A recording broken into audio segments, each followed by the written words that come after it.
Very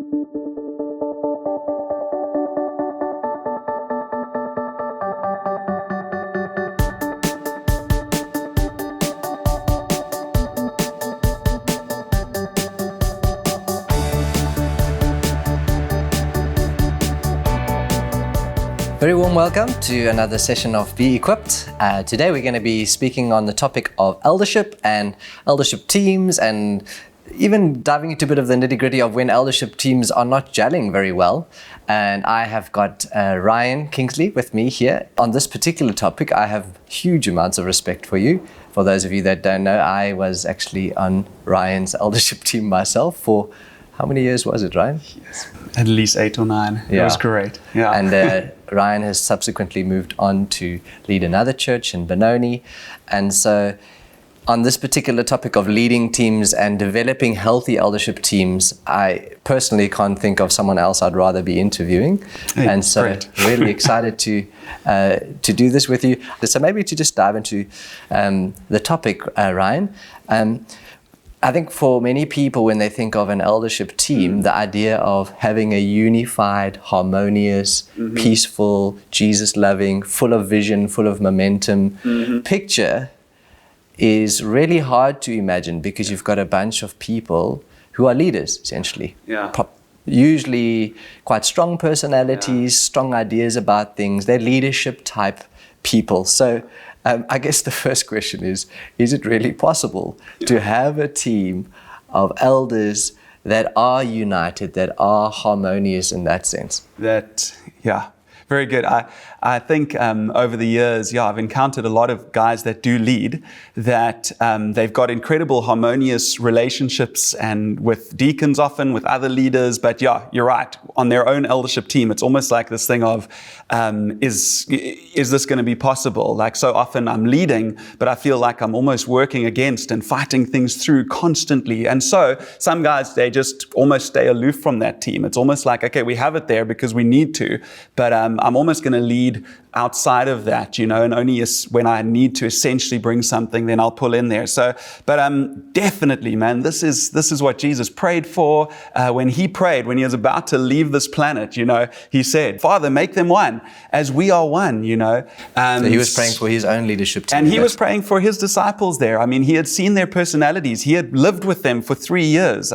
So you realize that's probably why, with the kind of guys they were. He knew there was potential for some serious potential, So Father, protect them, protect them and protect the unity and actually make them one. He uses the word one, which I love using, because unity is a word that gets thrown around in Christian circles, that everyone talks about unity, and often it's very shallow, but he uses this word one. It's almost like, and he says the oneness of the Trinity is the same kind of thing that we should be going for, So it's really not optional at all. It's something that, like, Jesus prayed for. For him, it is such a big deal that how could it not be a really big deal for us? And possibly, and it's an absolutely essential ingredient if you want a healthy church. Yeah. So like for a lead elder that maybe has found himself in the situation you described, where he's finding leading the congregation something that's doable, but even on his own team, he's kind of maybe even given up on some of the battles of having true unity and true harmony.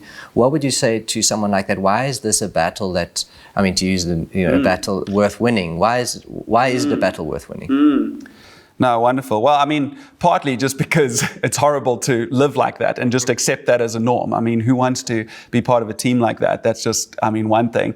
Obviously, when you're leading the church, you should be asking, like, what's a big deal to Jesus? What's going to cause the favor of God to come on our church? Because I can put all sorts of strategies and plans into place, but ultimately, what Jesus thinks, whether he wants to be there or not, and whether he's going to get behind it and favor our church and bring his power and his grace. What matters there is, what's important to you, Jesus? And so from that point of view, just the presence of God, it's absolutely essential. Obviously, there's also this principle that we often talk about, that whatever you see within your leadership team is ultimately what you're going to see in your church. Yeah. So if you're trusting God for a church that's unified, that when we say we're going to take that hill, we take that hill. When we take new areas for the gospel, the prelude to that, the precursor to that is the sense of, well, we have to have a team that is unified, because that's going to flow into everyone else.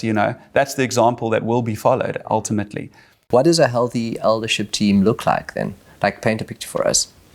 So this is beautiful. I think, and honestly, this is something that as leaders, as lead elders, as elders, I think we need to come to this question and go, like, God, we really want to be a team that reflects the unity within the Trinity. We want to reflect the nature of Christ. We want to reflect the servant-heartedness, and so there's obviously the nature of Jesus needs to be reflected in our team. But when you dive into the scripturally, some of the words that have stood out over the years has been one in heart, one in mind, one in purpose. You look at Philippians 2 and John 20 and Acts 5, that describe the church. You look at Jesus going, in order to reach the nations, ultimately, I want a bunch of disciples that love one another. That's what's going to define you. That's what's going to set you apart. That's what's going to show people who you are, that you belong to a different kingdom and different name. So it's this idea of there is a oneness in heart. We desire the same thing.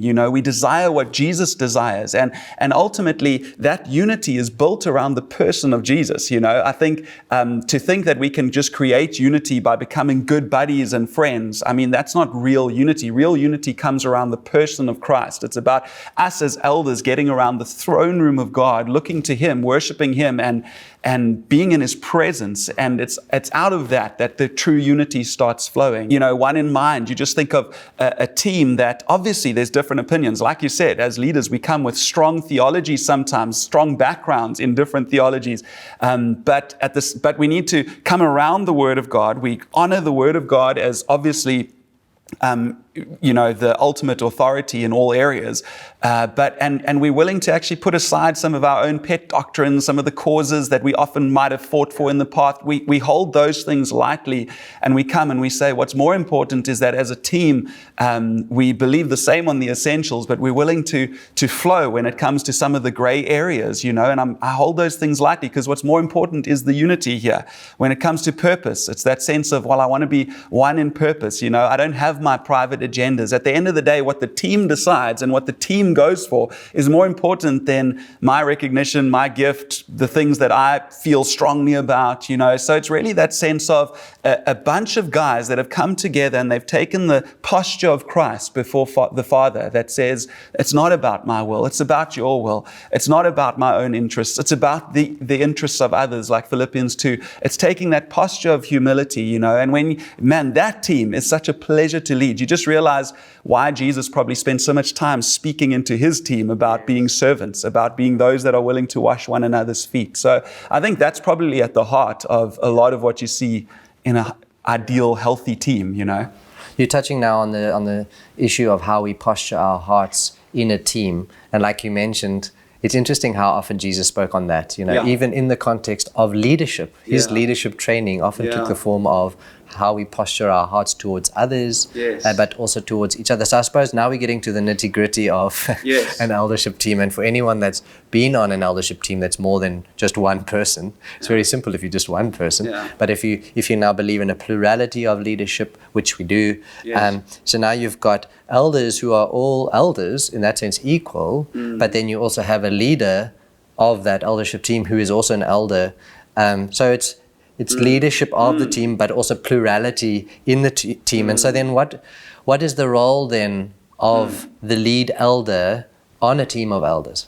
How does that dynamic work? Yeah, very good. I think, firstly, I think it is really important to recognize that there is this position of you do need someone to make a final call. They're not better than, they are still elders, they're part of the team, they're not above the team, but they're running ahead and they're making final calls, and even in Acts 15 is a great example of this, where there's this doctrine that's brought out, which really could decide the future of theology and understanding on certain key issues in the New Testament. And they come together and all the elders are there, the church is even there. But at the end of the day, someone has to stand up and say, this now is our decision. And the team has to then represent that decision and say, okay, together we're going to go into all the churches with the same message from now on. And so it's absolutely an essential concept. I think being a lead elder, one of the things that I know has been taught to me over the years, and I just think this is so important and it's something that we miss, is the fact that my job as a lead elder, it's not to just hear all the best opinions and the best thoughts and then say, okay,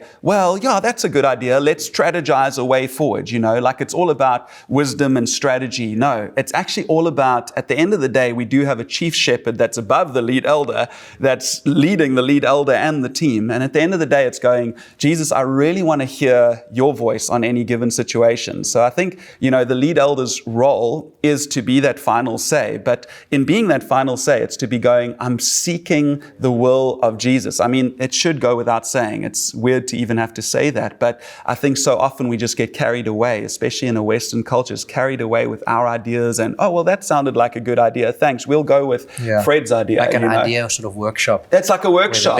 And a brainstorming session. And it's like, no, this is not the idea here. The idea is to hear the voice of God and then to go with that, and to lead then with confidence from that place. Like, what Luke said was, I believe what Jesus wants to do in this situation, and we're going for that, because I recognize, even as a lead elder, what counts is his opinion, Jesus' opinion and his idea above anything else. I think a huge part of being a lead elder is guarding the unity. That gift of leadership that governs diligently, the Bible says, is a gift that needs to be able to pull other giftings together and help them to work together. Other giftings that are often very different.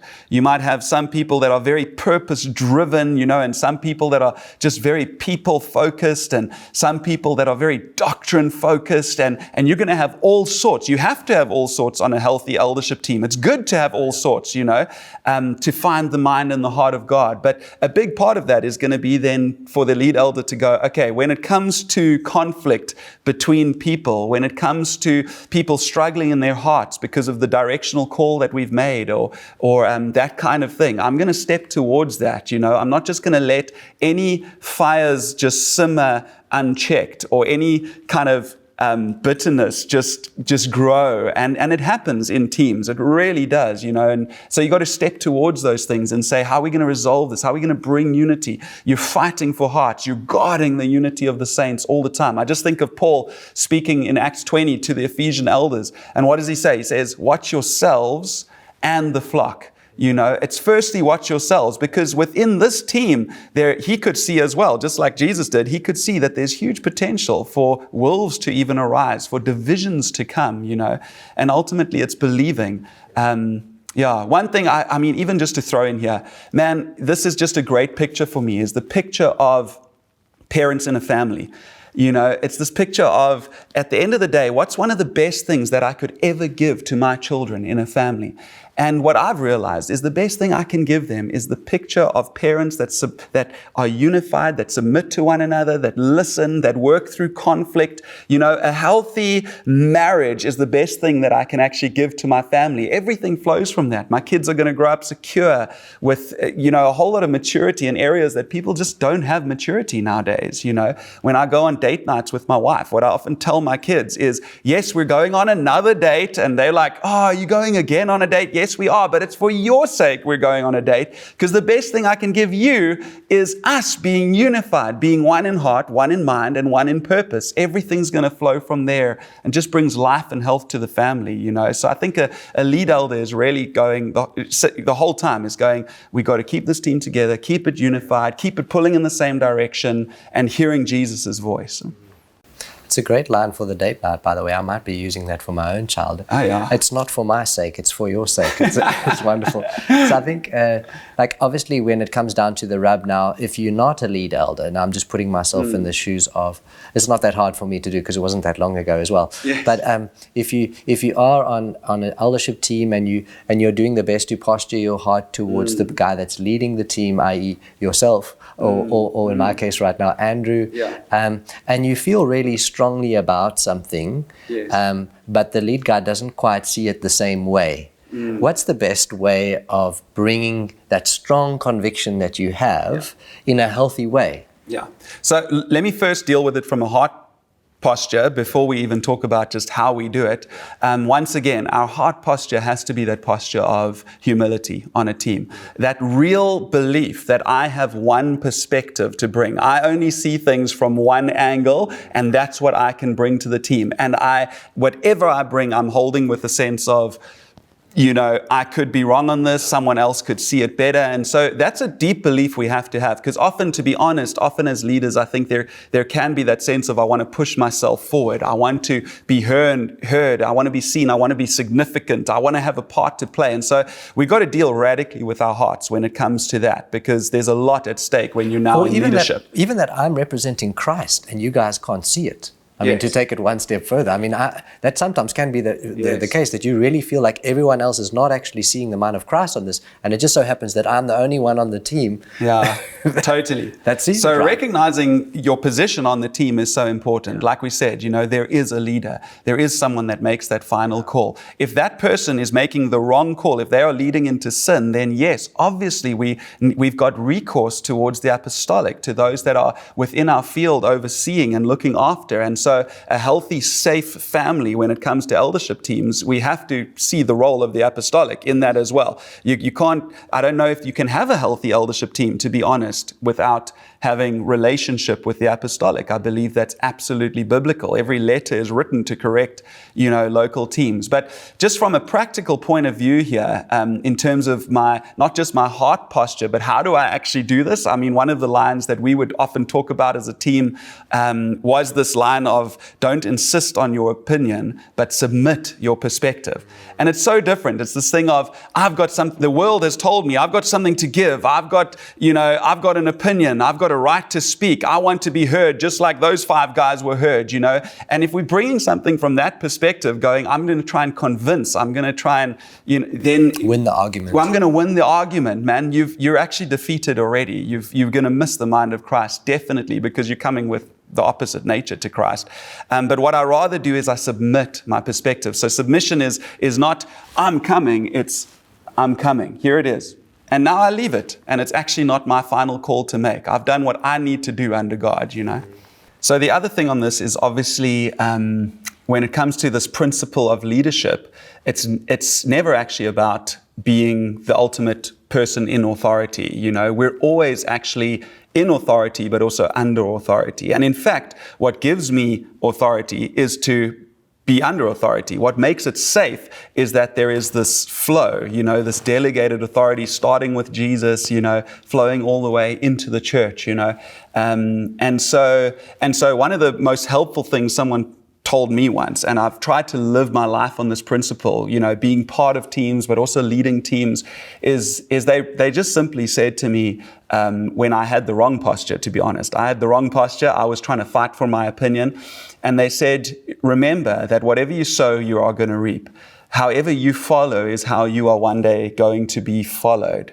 That principle, you can't get away from it. God will not be mocked. This is what will happen, the Bible says, And so I think even having that in mind, as I've had to sometimes follow in times where it's a bit difficult, I don't fully agree. What I've said is just, what?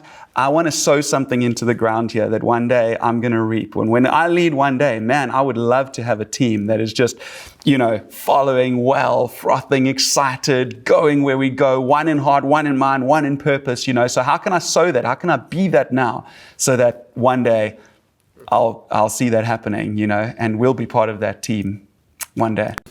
And almost inevitably what my experience has been on eldership teams is that there's one person that feels like they need to represent the other view. Yeah. I mean, I don't know if they would call it the devil's advocate because we're all Christians and no one wants to be the devil's advocate, but it's kind of like that kind of a role. What would you give, what kind of advice would you give to somebody like that? I mean, the scary thing is I have heard people use those exact words of like, and it comes from the world, and it's obviously and they've said like, I've got to be the devil's advocate here to keep things healthy, to bring the other side, and I mean, my first thing I would just say is like, the devil doesn't need your help. He's good at your job, he doesn't need an advocate. He's great at what he does, but I mean, look, jokes aside, obviously part of an eldership team is that there are people that sometimes see holes or see things that someone else doesn't see, so that definitely happens. And then obviously I need to submit my perspective. I think first of all, don't see yourself as that, see yourself as, I'm here to blow wind into what I need to blow wind in first. I'm here to get behind the team's decision first. I'm here to represent the team well, first of all. I'm putting my heart in that place. And over the years, I think we've all had to do that on team. We've all had to look at things and go, that's not the call I would have made. I don't even know if I agree with that, but it's not sin. And so I'm going to get behind this thing because ultimately I want His favor. I want Jesus's favor over my life and over this team more than I want my side to be taken, So I think that's really important. If I do see a legitimate hole or gap or something wrong, then there's a way to bring that, But when I bring it, don't think that what I have is more important than maybe the 50 other things you're dealing with in church. Sometimes I've had to help guys with that and say, like, listen, it's really good what you're bringing. This is not the only thing that's happening right now. The bigger a building gets, the more there might be a brick in the wrong place, but that's not the biggest thing right now. There's other foundations maybe we're dealing with right now that are even more important. So weight it correctly. See how big it is. Is it a 10 out of 10 crisis or is it a 2 out of 10? If it's a 2 out of 10, try and weight it correctly, And I think on this as well, it's just really good to know your own default. Know your defaults. This is something we would do as eldership teams, is what are your strengths? What are your weaknesses? What are some of your default settings, And to go, well, my default setting is mercy. I see everything through the eyes of mercy. I just want to help. I just want to pour out love and mercy on every situation. If there's a sin issue, my first thing is just how do we get in there and show the mercy of Jesus? And rather than maybe what's needed is the discipline of Christ in that situation, So if I know my default, I can also bring my perspective and say, well, as I bring this, I know that I always see things through a mercy grid. But if I hear someone speak like that as a lead elder, man, it helps so much. I can just take what they're saying and go, thank you. I'm glad you recognize your default. Now I can really hear what you're saying. Now I can really actually see, okay, is this actually Jesus or not? I don't feel like I need to fight you or I need to try and correct you or say, hey, that's not the only angle. It's just so much easier to receive. I mean, it's a funny thing. The more you come with this posture of humility and submission, actually the more people do receive what you say, so... Cool, that's really helpful, Ryan. I think maybe my last question for you and something to leave our audience with is just for somebody that's maybe a new lead elder or somebody that's possibly come into a church now and is trying to transition a church pretty much the exact situation you were in where you're coming into an eldership team, you're leading the church, but you're new. What advice would you give to a lead elder in a situation like that? Yeah, that's... Look, the first thing I really want to say, and this is really also to lead elders out there that haven't given themselves and joined with something, a field, a partnership beyond themselves, like for 12, is do everything with perspective and help from the apostolic, from those who have been gifted to build like expert builders, to help you to see, is this just your own perspective or not? Because often when you come into those kind of situations, you might not even have an eldership team, or it's definitely a team you might not be used to, and they might not be used to you. So having that external perspective is absolutely key, really, on all major decisions. I think the other thing is this thing of, and I'll get into a more practical thing now, but this thing of really honoring Christ and going, I want to hear what Jesus says. Once again, I know it feels like we shouldn't even have to say that, But ultimately, when you lean into Jesus is building his church, and what is he building right now? You're leaning into something that already has the grace of God in it and on it. And so I'm hearing Christ. And as an eldership team, when we're getting together, transitioning a church, coming into a new eldership team, what we're doing a lot of the time is we're pointing the attention to Jesus. We're worshiping Jesus. We're praying and spending time with him as a team. We're making sure that our unity flows from the person of Christ in our midst, and hearing his voice. What this means practically is, and I mean, this is really a huge piece of advice, is just don't make lots of changes at once. Make your changes, see what really needs to be changed and take a long time to change it. For people like myself, not the 2 out of 10. Exactly. For people like myself, that's hard. For most leaders, that's hard, because as soon as you see things, you want to dive in, you want to do it. There's so many of us have those personalities, and it's a strength, but it can also be a weakness, because you're not taking people with you properly. And so as a leader, when I recognize there's something I want to transition, I've got to have the patience to go one thing at a time, and I've got to have the patience to go every kind of team within the church, every level of leadership. I need to touch all of those, and I need to bring them onto that page before I move forward. So even from an eldership point of view, I'm not just going to come into an elders meeting with 10 other elders that don't even know me that well and say, from now on, Jesus has said this, let's do it. I'm going to make sure I get to some of those guys first. I talk to them. I get perspective. I hear where the church has been. I honor them in the process. I'm still going to bring the change, but I'm doing it from a place of we're winning hearts on this together. We're doing this thing together. Obviously, it takes courage. You do have to be courageous. You do have to hear the Lord, and you do have to move on and actually get it done and make those changes to make the church more healthy, But do it slowly. Do it with a lot of perspective from those who have been there and done that.